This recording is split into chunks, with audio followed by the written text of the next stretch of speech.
My kitchen my રેસિપીમાં આપનું સ્વાગત છે। આજે આપણે બનાવીશું ગુજરાતીઓની ટ્રેડિશનલ ડીશ એટલે કે લાપસી। આ લાપસી એકદમ છૂટી છૂટી રેડી થશે અને પરફેક્ટ માપ સાથે આજે આપણે આ લાપસી બનાવીશું। રેસિપી સારી લાગે તો લાઈક અને શેર જરૂરથી કરજો અને જો તમે મારી ચેનલ ઉપર નવા હોય તો મારી ચેનલને સબસ્ક્રાઈબ કરી બાજુનું બેલ બટન દબાવવાનું ભૂલશો નહીં, જેથી કરીને તમને મારા નવા વિડીયોનું નોટિફિકેશન મળતું રહે। તો લાપસી બનાવવા માટે સૌપ્રથમ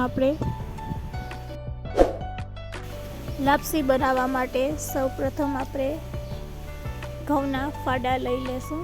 તો આ રીતે બજારમાં રેડીમેડ ફાડા મળે પણ છે અને જો તમારે ઘરે ઘરઘંટી હોય તો 5 નંબરની જારીમાં તમે આ રીતે ઘઉંને દળીને ચાળણીથી ચારી લેશો તો સરસ ઘઉંના ફાડા આ રીતના બનીને રેડી થશે। હવે આ ફાડામાંથી આપણે લાપસી રેડી કરશું। તો અહીંયા આપણે મેઝરમેન્ટ માટે વાટકીનો ઉપયોગ કરીએ છીએ।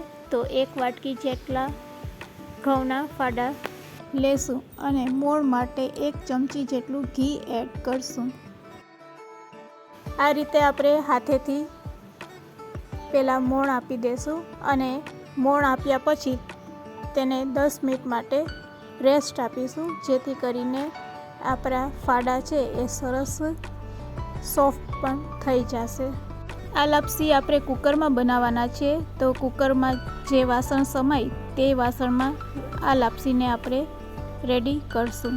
સરસ મોણ લાગી ગયું છે, તમે જોઈ શકો છો। હવે તેને આપણે 10 મિનિટ માટે રેસ્ટ આપીશું। વાટકીના માપથી હવે આપણે લાપસીમાં એડ કરવાનું પાણી લેશું। 1 વાટકી જેટલું પાણી લેશું। ફાડા ઘઉંની સામે 1 વાટકી જેટલું પાણી અને થોડું વધારે, બસ આ મેઝરમેન્ટથી હવે આપણે ગોળનું પાણી બનાવશું। એમાં આપણે ગોળ એડ કરવાના છે, તો અહીંયા ગોળના મેઝરમેન્ટ માટે પણ આપણે તે જ વાટકીનો ઉપયોગ કરશું, તમે જોઈ શકો છો। હવે તેને આપણે પાણીમાં એડ કરી દઈશું। પાણીમાં એડ કર્યા પછી હવે આપણે આ પાણીને ગેસ ઉપર ગરમ કરી લેશું। ગેસની ફ્લેમ ચાલુ કરી આ રીતે પાણીને આપણે ઉકળવા દેશું। જેમ જેમ પાણી ઉકળતું જશે તેમ તેમ ગોળ છે એ ઓગળતો જશે।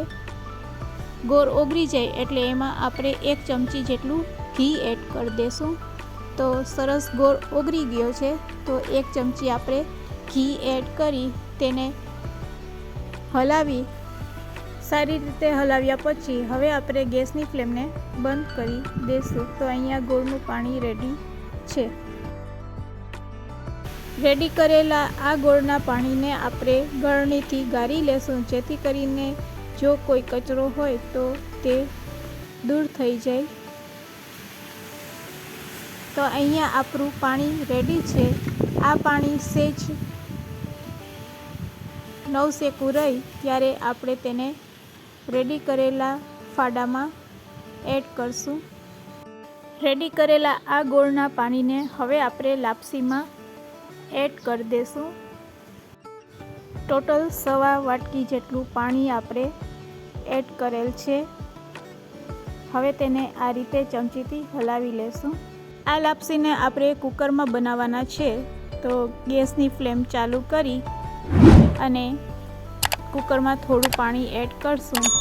સાથે સાથે આ ટાઈપનું કોઈ તમારી પાસે રિંગ કાંઠો હોય તો તેના ઉપર આપણે આ રીતે ટોપરીને સેટ કરી દઈશું। જ્યારે પણ કુકરમાં લાપસી બનાવો તો કુકરની સાઇઝનું વાસણનો ઉપયોગ કરવાનો, જેથી કરીને તે કુકરમાં સરસ સેટ થઈ જાય। ઉપરથી આ રીતે ડીશ ઢાંકી દઈશું। હવે ગેસની ફ્લેમ હાઈ કરી દઈશું અને કુકરનું ઢાંકણું બંધ કરી 3 સીટી વગાડી લેશું। 3 સીટી વાગી ગઈ છે અને કુકર પણ ઠંડુ થઈ ગયું છે. તો ચાલો હવે ખોલીને આપણે ચેક કરી લેશું. ટ્રેને કાઢી લેશું. તમે જોઈ શકો છો ખૂબ જ સરસ આપણી લાપસી છે એ બનીને રેડી છે. તેને કુકરમાંથી કાઢી લેશું. હવે તેને આ રીતે આપણે ચમચીથી હલાવી લેશું. તો એકદમ છૂટી છૂટી અને ખાવામાં મજા પડે એવી લાપસી આપણી બનીને રેડી છે.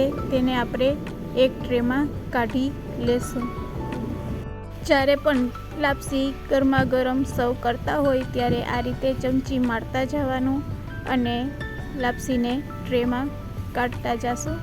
તો લાપસી આપણી એકદમ સરસ છૂટી બનશે. તો રેડી છે આપણી ગરમા ગરમ લાપસી.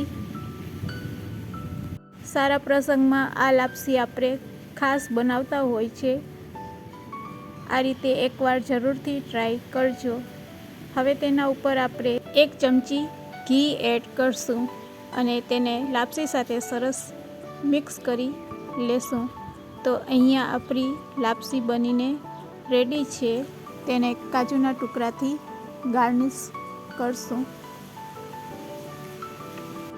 બધાના ઘરમાં શુભ પ્રસંગ હોય છે ત્યારે આ લાપસી ચોક્કસથી બનાવવામાં આવે છે. તો એકવાર આ રીતે જરૂરથી ટ્રાય કરજો. રેસીપી સારી લાગી હોય તો શેર કરવાનું ભૂલશો નહીં.